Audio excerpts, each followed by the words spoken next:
And we're back right here on the Pop Culture Cosmos. This is Gerald Glasser from Pop Culture Cosmos and Game Source. We truly appreciate you sticking around and hanging out with us here as actually, something real great is happening right here because it is that magical time of the year. It is time for the NCAA men's basketball tournament. And we're going to break down as far as the favorites and some of the dark horses in the tournament upcoming this week. And who better to break it down with me than a great guest I have on here today? It is Skip from the Skip and Josh podcast. You got to check out their podcast today on skipandjoshpodcast.com. Also, as well, the Skip and Josh podcast breaks down sports like you wouldn't believe, and you got to check it out on Apple Podcasts, Google Play, and Stitcher. Hey, I tell you what, Skip, it's great having you here, and thank you so much for being part of the Pop Culture Cosmos. Gerald, it's really awesome to be here. I'm so excited. Like you said, March Madness, it's finally here, you know? It is indeed. And I'm sorry to say, it is skipandjosh.com. Yes, skipandjosh.com for all their great podcasts, or Apple Podcasts, Stitcher, and Google Play. I actually listened to a few episodes myself. I know you guys are crushing so much on the Vegas Golden Knights that are out here us in Vegas, but that's for another episode for you guys to come on as far as that's concerned. I'll be happy to come on for NHL playoff preview if you want. That would be great. You and me and Josh should do that because Josh is a hardcore NHL fan as well, so that would be awesome indeed. But I want to break down as far as the different regions, what we got here, and because the tournament field has been announced. But before we do, real quickly, some of the surprises about who was brought in, and more importantly, who got their bubble burst on the selection for the NCAA men's basketball tournament.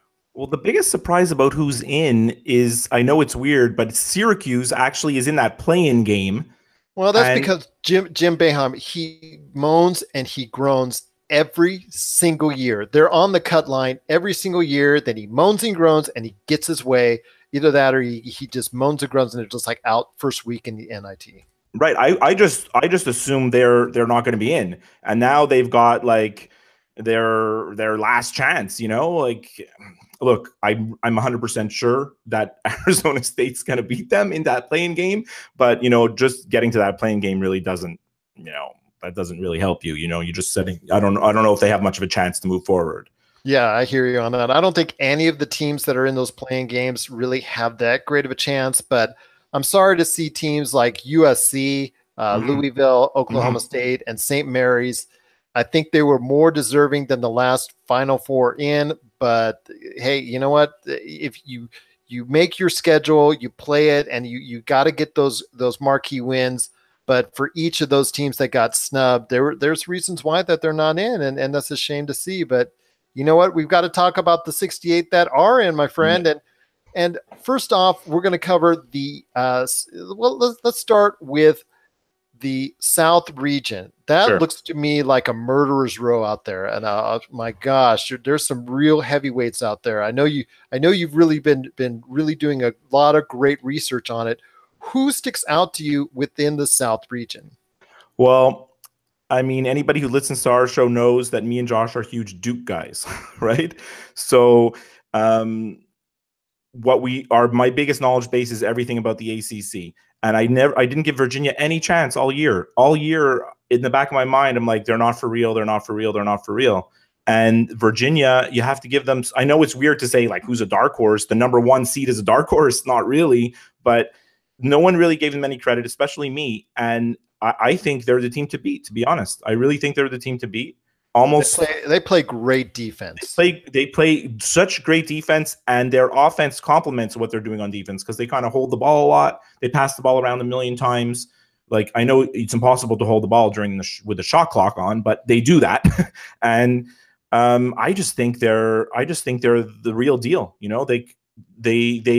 They won the ACC regular season. They won the ACC tournament, and I think like they're poised for a big big run here. And I mean, it is interesting that you have Kentucky as a 5, so that sets up nicely for like a matchup with Virginia, you know, in the third game, which would be pretty exciting actually for all college basketball fans, you know. So Yes, it would be. And actually, that's one of my dark horses. If you're to choose a dark horse from that South region, and let me go ahead and break down that real quickly as far as for everybody that's out there that has an interest on where everybody stands as far as that region is concerned. You've got Virginia at number 1, you've got Cincinnati 2, you've got Tennessee 3, Arizona 4, you've got Kentucky 5, you've got Miami 6, and then you've got Nevada, you've got Creighton, Kansas State, Texas, Loyola, Chicago, and it goes on and on and on. But in that one, I don't see somebody coming out of there really strongly that's a higher seed. I would probably say the dark horse would be Arizona or Kentucky, Arizona especially with those 2 7-footers. Well, Arizona certainly is, you know, they have the lottery pick, the number 1, the guy who's going to go number 1 in the draft, right? In DeAndre Ayton. Yes. But they've got a kind of dark cloud over them right now with all this controversy over, you know, did their coach hand out a duffel bag full of money to agents and stuff like that. So, I mean, I'm not that high in Arizona. I think Kentucky will get the better of them if they're to match up. An interesting team is Wright State. Now I'm going extreme upset here, and you know what's what's doing a bracket without trying to pick upsets, because if you pick all favorites, you know you're not getting your bracket right. Oh, yeah. That's just the way it goes, right?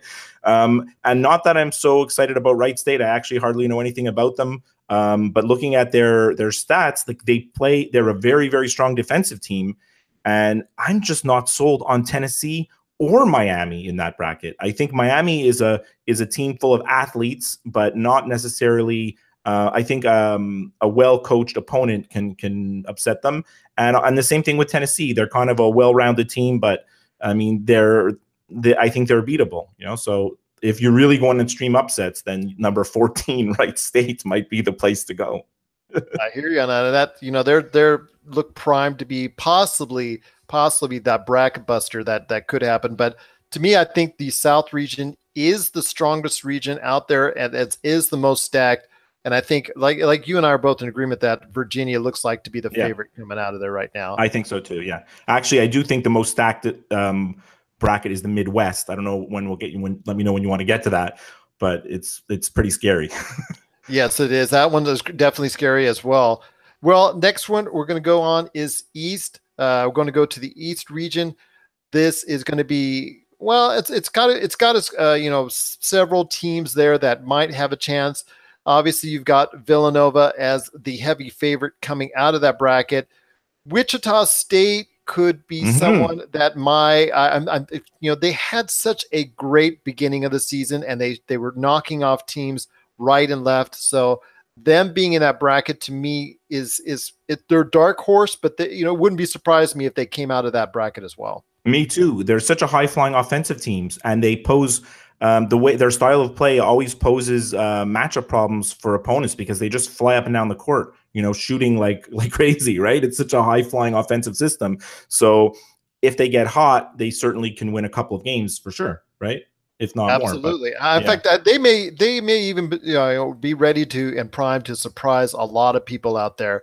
Now, also in that East region, you've got Purdue, you've got Texas Tech, Wichita State, like we've mentioned. Also, as well, you have West Virginia, a very solid team as well. You've got Florida, and then you've got Arkansas, Virginia Tech, Alabama, Butler, St. Bonaventure, UCLA play-in game, and all that.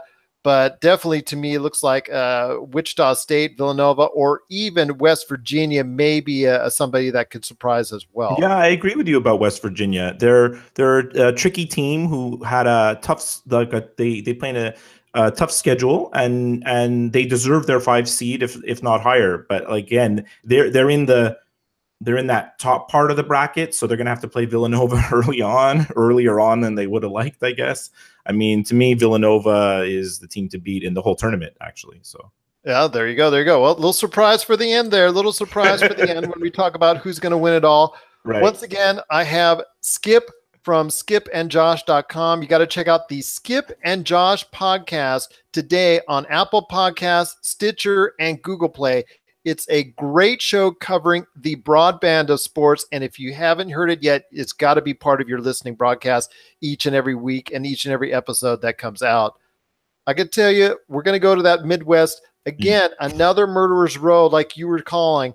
And it all starts off with, as the favorite, you've got, well, Kansas right there, number one. But to me, they're not as strong a Kansas team as in the past. That's just my opinion. I may be wrong on that. But you also got Duke right after it. And my gosh, it's another stacked Duke team. You've also got Michigan State, another team with some really, really good NBA prospects. Auburn, which had a really strong year this year. You also have Clemson, another great ACC team right there, right behind Duke. Right. My gosh, it is, like you said, a very, very stacked region right there. TCU coming up right after that in the 6th seed.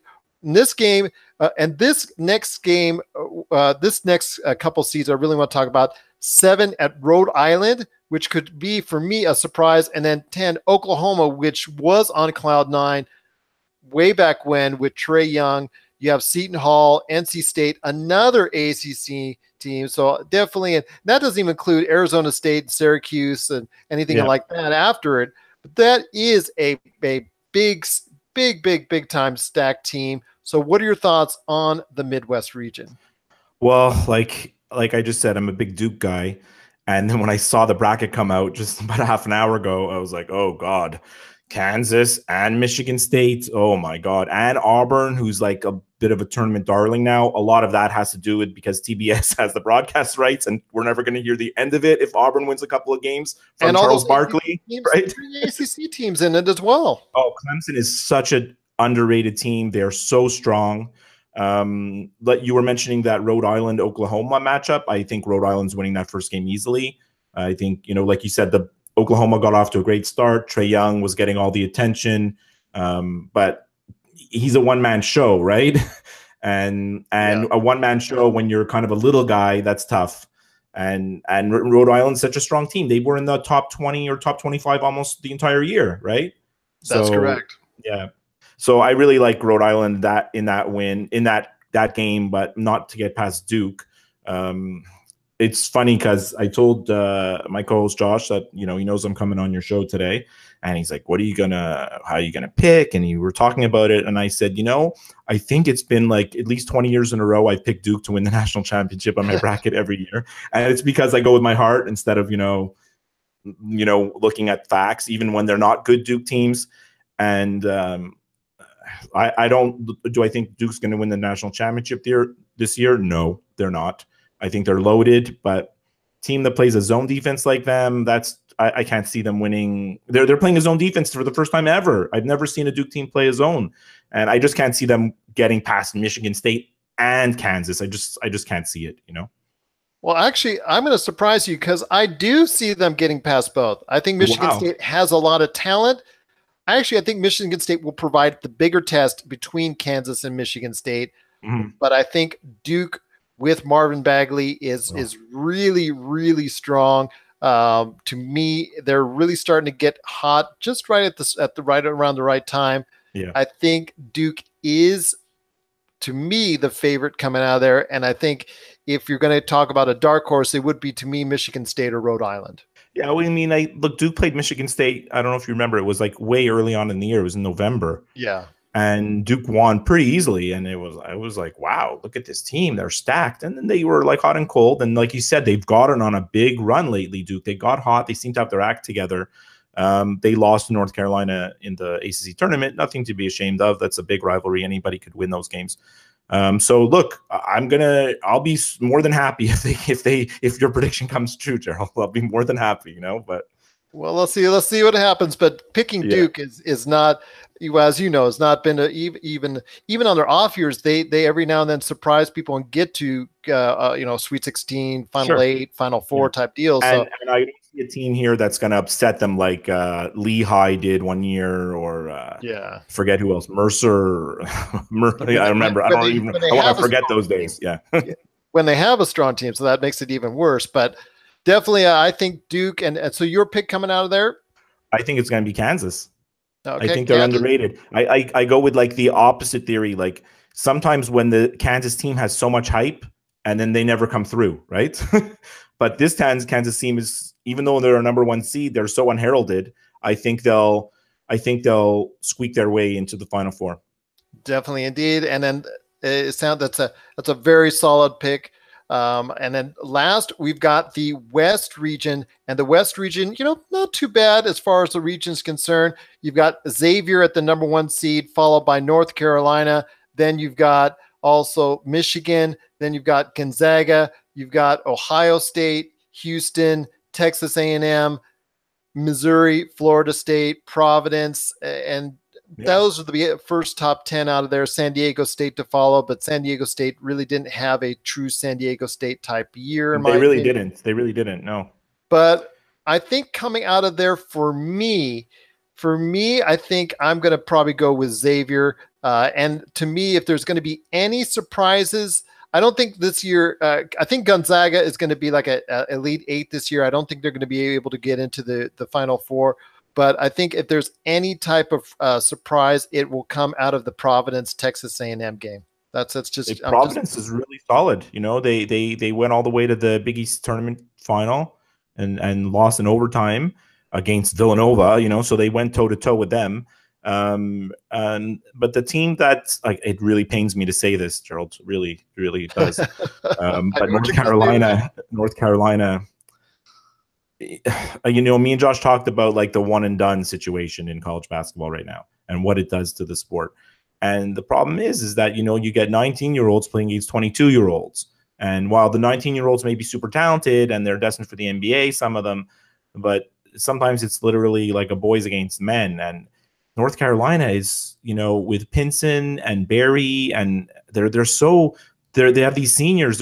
They're so loaded. They're so experienced, they are the defending champs, so I don't know. I think they're going to be tough to get out of there. Although Xavier and the Michigan is a team also to not be, ignore, because they're very, very hot, right? They had some good wins. Yes, they did have some good wins at the right time, in fact. But those are some great teams indeed.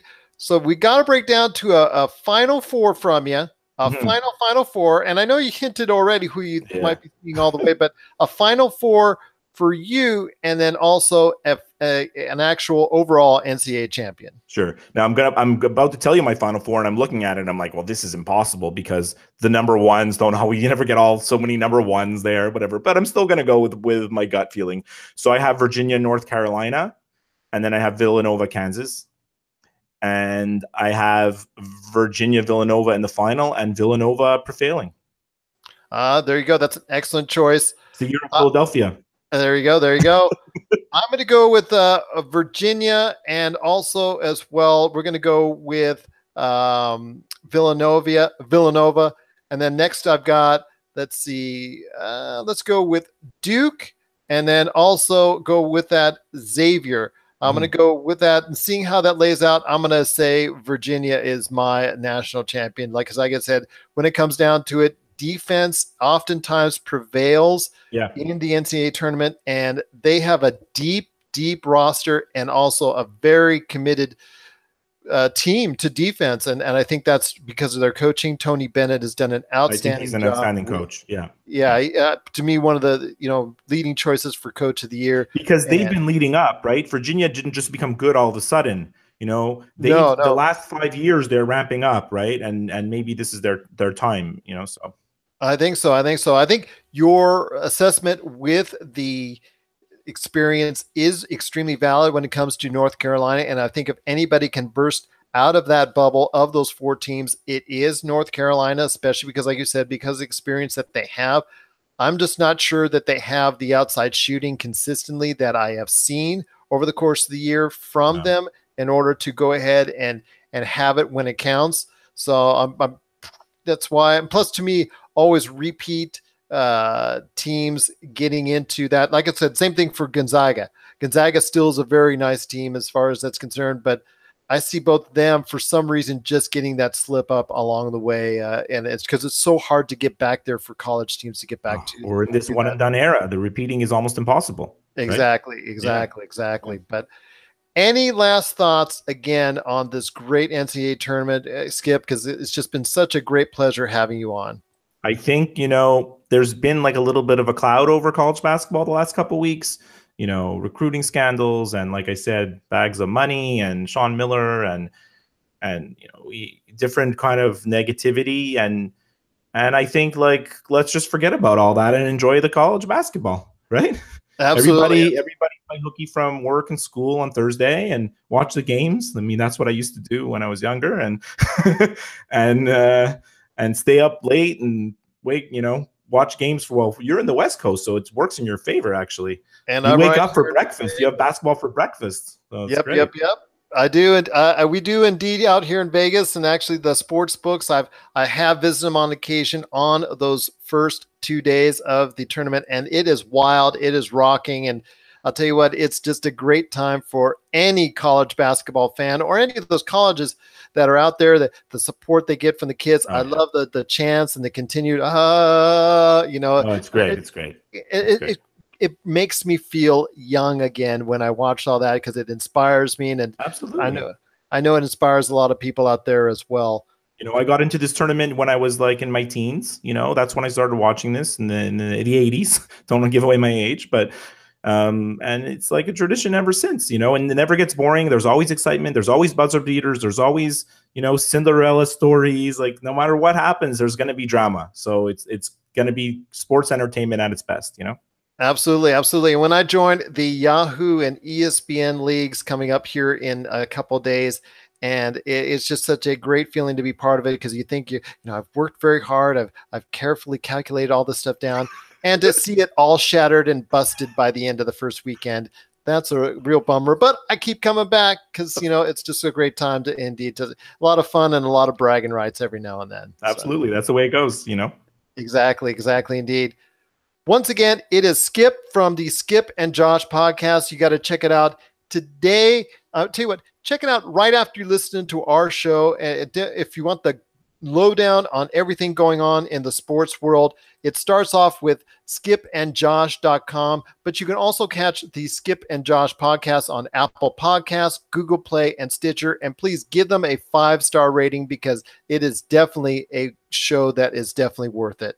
Skip, it's just been a great having you part of the show today to share your thoughts on the NCAA basketball tournament. And I definitely want you and or Josh to come back and talk to me and my Josh that on my show to talk more about the sports world, the NHL, or whatever you guys want to talk about in pop culture as well. Awesome. It was awesome to be part of your show, Gerald. Awesome.